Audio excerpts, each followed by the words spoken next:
Hey everybody, it is New Year's Day 2018, January 1st.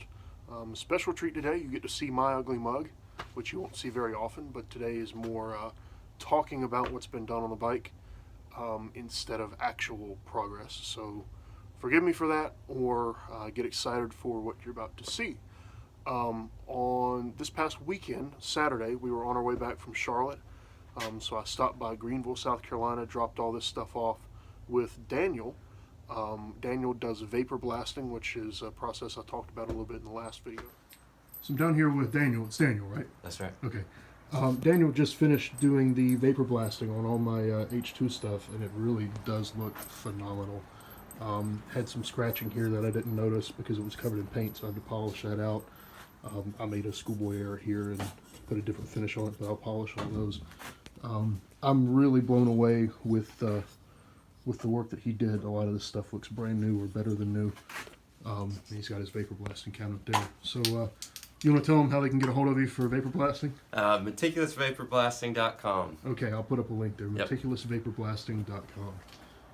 Yeah, but if you're in the Greenville area, give Daniel a call. He'll help you out. It's a really, really cool process. So, thanks a lot. And the results are nothing short of incredible. I'm blown away. That being said, the vapor blasting has unearthed a couple of issues, which I'll talk about.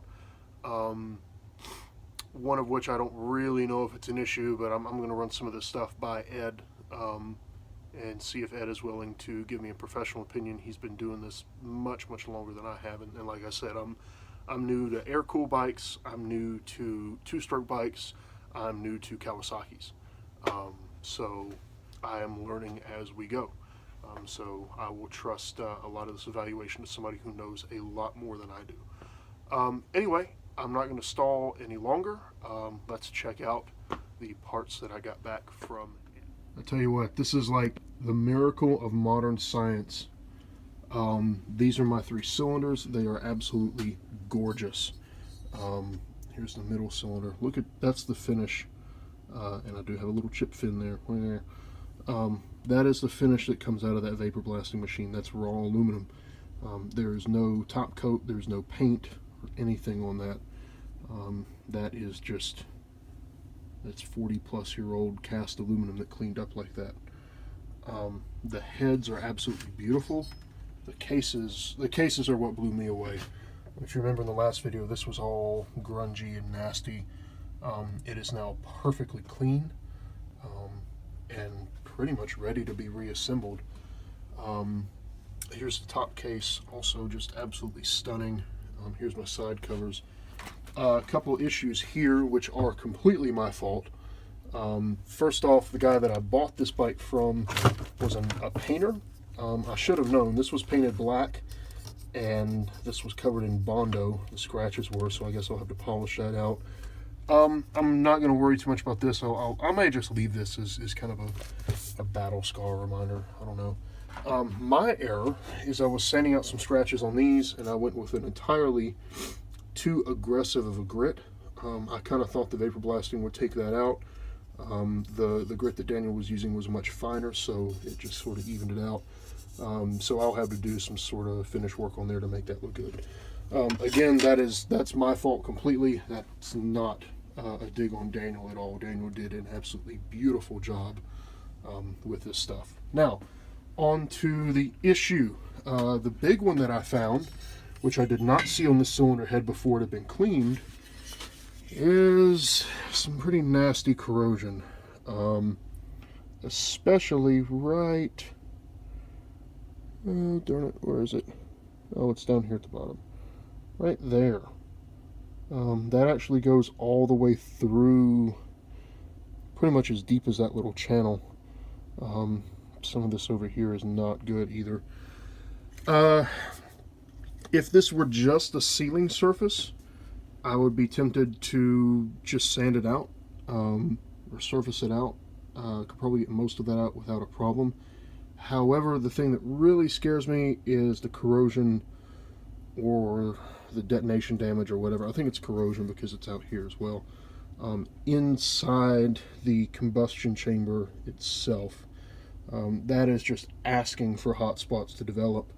and things to start knocking and detonating, and that's no good. At least that's my amateur opinion. I'm going to send some pictures of this to Ed and see what he says, but I'm pretty sure I already know what he's going to say. So, that kind of sucks, but heads are not unobtainable. I wish I didn't have to lay out money for a head. Maybe I won't. Maybe Ed will say, "Oh, don't worry about it. Just sand it down to inner grit and call it a day." But we'll find out. Second thing, this is a little less worrying. This was so grungy, I didn't even notice it. One of these fins is cracked off. Actually, two of them are cracked off. Look at that. And one is bent pretty badly. I don't think that really matters from a functional perspective. And frankly, I know I talked about in the early videos about the heads kind of bugging me with their cracked fins, but I'll be honest, I don't notice it. I may I may keep an eye out for a nice set, but I don't think it's going to hold me up. I kind of smoothed that cracked one off, and I did the same thing with the high grit sandpaper over there. So yeah, I may have a little bit of finish work to do on these, but I'm not going to hold off reassembling the motor and getting it running because of a couple of chipped fins. But yeah, so I'm kind of rambling on now, but as you can see, we got everything back. Again, thank you, Daniel, for the work that you did. This is really top quality stuff. It saved. I mean, it wasn't necessarily cheap, but in the long run, it's worth it.